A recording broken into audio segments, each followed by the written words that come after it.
क्या इंडिया गठबंधन टूटने जा रहा है? जी हां, आपने बिल्कुल सही सुना। तो चलो करते हैं इस वीडियो की शुरुआत। 8 जनवरी को आरजेडी नेता तेजस्वी यादव ने कहा, इंडिया गठबंधन का मुख्य उद्देश्य लोकसभा चुनाव में बीजेपी को हराने तक सीमित था। वहीं 9 जनवरी को जम्मू कश्मीर के मुख्यमंत्री उमर अब्दुल्ला ने कहा, विपक्ष एकजुट नहीं है, इसलिए इंडिया गठबंधन ब्लॉक को भंग कर दिया जाए। फिर 10 जनवरी को शिवसेना यूबीटी सांसद संजय राउत ने कहा, अब इंडिया ब्लॉक का वजूद नहीं है तो कांग्रेस घोषणा कर दे, हम अपने अपने रास्ते चुन लेंगे।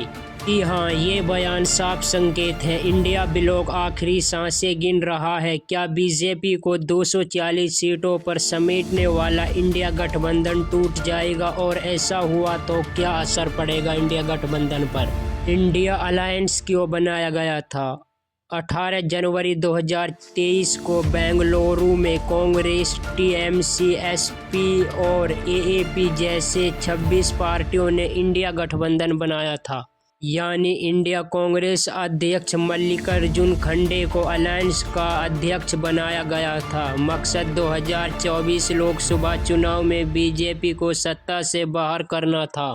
मीटिंग में टीएमसी सुप्रीमो ममता बनर्जी ने कहा, सारा फोकस, सारी पब्लिसिटी, सारे कैंपेन और सारे प्रोग्राम इंडिया के बैनर तले होंगे। अगर कोई इसे चुनौती दे सकता है तो देकर देखिए।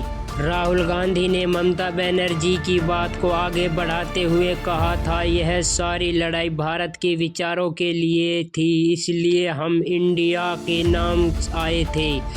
अब सीधी लड़ाई एनडीए और इंडिया के बीच है। हालांकि चुनाव से पहले गठबंधन को कुछ झटके लगे।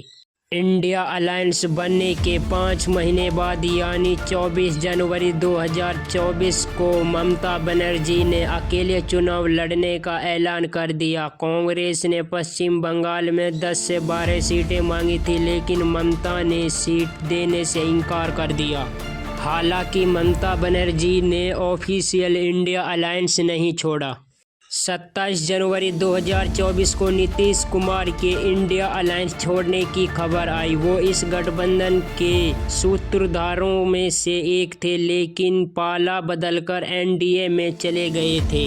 वहीं फरवरी 2024 में अंदाजा लगाए जा रहे थे कि राष्ट्रीय लोकदल आरएलडी के मुखिया संजय चौधरी बीजेपी के साथ अलायंस कर सकते हैं, और ऐसा ही हुआ था। चौधरी चरण सिंह को भारत रत्न देने की घोषणा के बाद उनके पोते संजय बीजेपी के साथ चले गए थे। अब सवाल यह है कि इन झटकों के बावजूद लोकसभा में चुनाव इंडिया अलायंस ने बीजेपी का कॉन्फिडेंस कैसे तोड़ा? 12 मई 2024 को पटना में रोड शो के दौरान पीएम मोदी जी ने ये कहा कि विपक्ष का सिर्फ एक ही हित है, परिवारों के हित को आगे बढ़ाने और किसी तरह सत्ता में बने रहना, जो हम लोग नहीं होने देंगे। अब की बार 400 पार का नारा हकीकत बनने जा रहा है।